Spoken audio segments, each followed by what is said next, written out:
ازيكم عاملين ايه؟ وحشتوني جدا جدا جدا. مساء الفل عليكم، مساء الورد، مساء الياسمين، مساء المحبة، مساء التفاهم، مساء التسامح، مساء كل حاجة حلوة يا رب عليكم.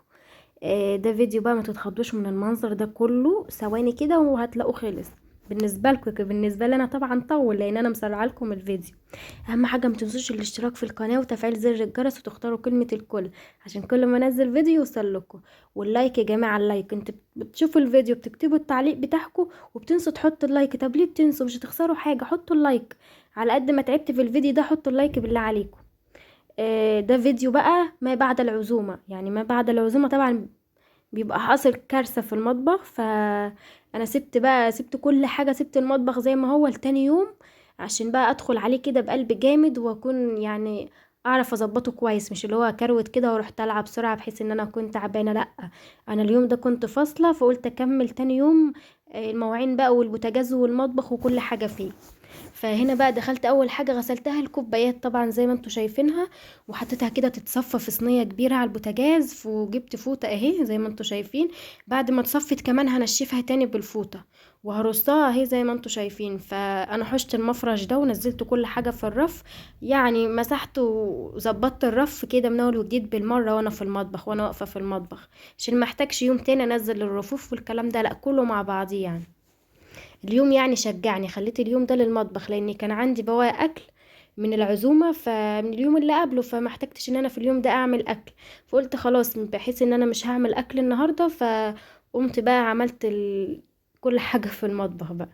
هنا اهو بغسل شويه شويه، وبحطهم يصفوا، بنشفهم واحطهم في المطبخ، وارجع اعمل كميه تاني لحد ما خلصت كميه المواعين كلها. شايفين هنا زي ما انتوا شايفين الحوض اهو نضف بقفل، خلاص ما فيهوش اي مواعين.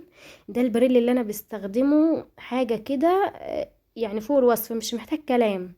يعني مش محتاج كلام بصراحة، مش بحتاج معاه اي اضافات تانية. لو عندي بقع صعبة، حاجات ما بتطلع، لا ده بصراحة بيغنيني جدا عن اي حاجة تانية. هنا كمان شلت الرف ده اهو، هبتدي ارص الصواني دي، كنت حاطه بقى فيها الفراخ والممبار والحاجات دي كلها، فغسلتها اهو، حطيتها تتصفى وبرصها في المطبخ مكانها. يا سلام بقى بعد ما تخلصي المطبخ كده بتحسي براحه نفسيه. انا بقولكمش بعد ما خلصت الفيديو ده حسيت بايه. هنا بقى آه فكيت البوتاجاز كله زي ما انتوا شايفين، مش هستخدم اي حاجه او اي اضافات في البقعه اللي انتوا شايفينها دي، غير بريل فقط، بريل فقط. نوعيه البريل اللي انا بستخدمها دي حلوه جدا، مش بحتاج معاها اي اضافات تانية والله. وبتخلي لي البوتاجاز شمعة منورة، وهتشوفوه يعني هتشوفوا في الاخر عامل ازاي. هنا اهو فكيت العيون والحاجات دي كلها، حطيتها في طبق كده بلاستيك كبير، وهحطها بقى تلين كده مع نفسها، مية وبريل فقط.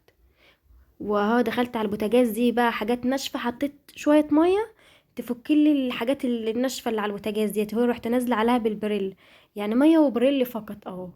شايفين البوتاجاز بقى عامل ازاي؟ والله ما حط اي اضافات تانية، هي الميه والبريل فقط.